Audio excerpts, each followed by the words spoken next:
Right here in the heart of Seoul, between the ancient palace walls, lies a story that shaped the entire fate of this nation.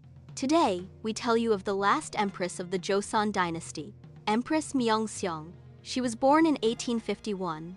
By the age of 16, she was already crowned queen consort of Joseon.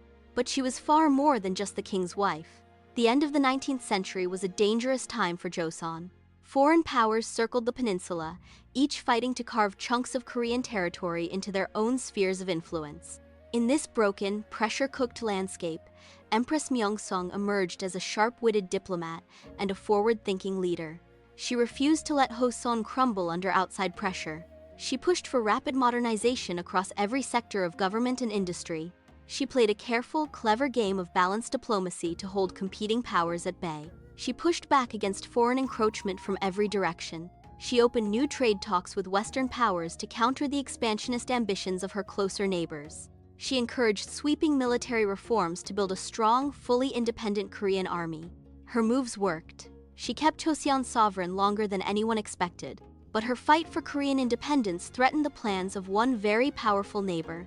And every gain she made only made them more determined to eliminate her.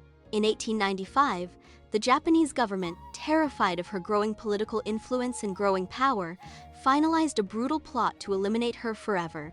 This attack would later be known as the Olmi Incident. A group of armed Japanese ronin slipped past the palace's understaffed guard posts under cover of night. They cut through locked gates and forced their way into Jeoncheongung, the royal private residence where Empress Myeongseong stayed. They found her and murdered her on sight. This unprovoked, brutal attack remains one of the most painful and shocking atrocities in all of Korean modern history. It still stands as a permanent symbol of the darkest days of Japanese interference on the Korean peninsula. For Koreans today, Empress Myeongseong is far more than just a name in a history textbook. She is remembered as a faithful national mother who gave her life to protect her country.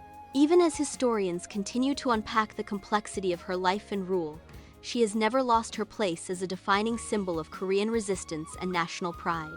Today, her story plays regularly in Korea's hit musical The Last Empress and in countless popular television dramas, keeping her legacy alive for new generations.